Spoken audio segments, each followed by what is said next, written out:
राजकारण, समाजकारण, कोकणातील प्रत्येक घडामोड. सिंधुदुर्ग 24 तास आता नव्या रूपात. सिंधुदुर्ग संवाद, ताज्या घडामोडींसाठी आताच सबस्क्राइब करा. शेतकरी आत्महत्या आणि स्पर्धा परीक्षांतील विद्यार्थ्यांच्या आत्महत्यांवरून राज्य सरकारवर पुन्हा एकदा टीका करण्यात आली आहे. देवगड आंबा काजू बागायतदार व्यापारी संघटनेचे अध्यक्ष काका ढोके यांनी या घटनांसाठी सरकारला जबाबदार धरत संताप व्यक्त केला. शेतकरी आणि विद्यार्थ्यांमध्ये वाढत असलेली नैराश्याची परिस्थिती चिंताजनक असल्याचे त्यांनी म्हटले आहे. यावेळी सरकारच्या धोरणांवर त्यांनी नेमकी कोणती भूमिका मांडली ते पाहूया. नमस्कार. सध्या दिल्ली जंतर मंतर येथे जे उपोषण चालू आहे सोनम वांगचुक यांचं, हे भले शेतकऱ्यांच्या हितासाठी नसेल किंवा विद्यार्थ्यांच्या समर्थनासाठी आहे, परंतु याचा पूर्णतः जो संबंध आहे हा शेतकऱ्यांच्या बरोबर पण जोडला जाऊ शकतो. त्याचं कारण असं, वारंवार शेतकऱ्यांच्या देखील आत्महत्या होतात. आजच्या नीट परीक्षेत जवळपास 20 विद्यार्थ्यांनी देशामध्ये आत्महत्या केली. याला सर्वस्वी जबाबदार हे सरकारच आहे, हे सर्वसामान्य माणसांना देखील माहिती आहे. आज 20 दिवसात 21व्या दिवसावरती ते आंदोलन गेलं होतं. आज त्यांची प्रकृती बिघडल्यामुळे त्यांना रुग्णालयात दाखल केलं गेलं. याचाच निषेध म्हणून 20 तारीखला जे आंदोलन आहे त्याच्यासाठी 1 दिवसाचं लाक्षणीय उपोषण म्हणून आंबा बागायतदार शेतकरी संघटना देवगड येथे तहसीलदार कार्यालयासमोर करणार आहे. वारंवार सरकारकडून प्रत्येक वेळी ज्यावेळी 21 दिवस झाले, या अगोदरसुद्धा अण्णा हजारेंचं उपोषण झालं होतं, त्यावेळी काँग्रेसचं सरकार होतं. सरकार कोणाचंही असून देत, परंतु त्या उपोषणाची दखल घेतली गेली. नितीन गडकरी असतील, त्यावेळी विरोधी पक्षामध्ये होते, परंतु विलासराव देशमुख आपले होते. सत्तेत असताना देखील अण्णा हजारेंचं आंदोलन कसं थांबवता येईल याचे प्रयत्न जास्तीत जास्त चांगल्या पद्धतीने केले गेले.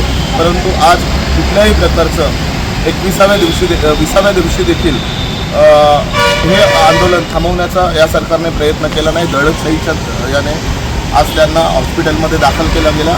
याचाच निषेध आणि 20 तारीखला जो प्रोटेस्ट आहे त्याच्यासाठी आंबा काजू बागायतदार संघटना 1 दिवसाचं लाक्षणिक उपोषण करणार आहे. धन्यवाद.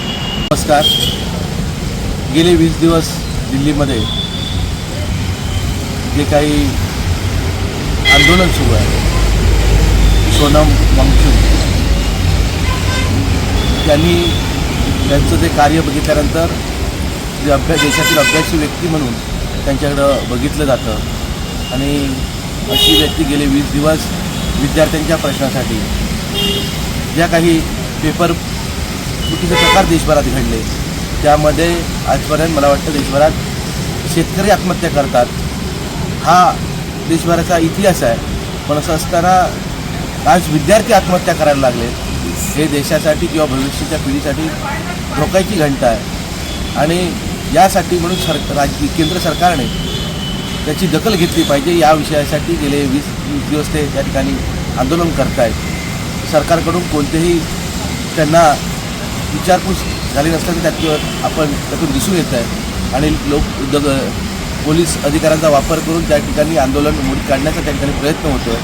आणि याच्या निषेधार्थ म्हणून आणि दुसरीकडे त्यांच्या समर्थनार्थ आम्ही देवगड तालुका आंबा व्यापारी संघाच्या वतीनं सोमवारी 20 तारीखला देवगड येथे 1 दिवसाचं समर्थनीय लाक्षणिक उपोषण आम्ही त्या ठिकाणी करणार आहोत. मी विनंती करतो देवगड तालुक्यातील सर्व आंबा बागायतदार, सर्व राजकीय पक्षाचे पदाधिकारी, कार्यकर्ते, तालुक्यातील ग्रामस्थ आणि खास करून कॉलेजचे सर्व विद्यार्थी त्यांनी आंदोलनात मोठ्या संख्येने सहभागी व्हावं आणि जेणेकरून आपल्या हक्कासाठी किंवा सर्वसामान्यांच्या मुलांसाठी जो काही देशभरात आवाज उठवला जातो त्याचे कुठेतरी एक आपण समाजाचं देणं म्हणून देवगडच्या ठिकाणी त्या ठिकाणी आपण 1 दिवसाचं लाक्षणिक उपोषण करतोय. सर्वांनी त्या ठिकाणी हजर राहा आणि या आपल्या 1 दिवसाच्या उपोषणास पाठिंबा द्या. एवढंच त्या ठिकाणी मी सांगतो. धन्यवाद. सिंधुदुर्ग 24 तास आता नव्या रूपात. सिंधुदुर्ग संवाद, ताज्या घडामोडींसाठी आताच सबस्क्राइब करा.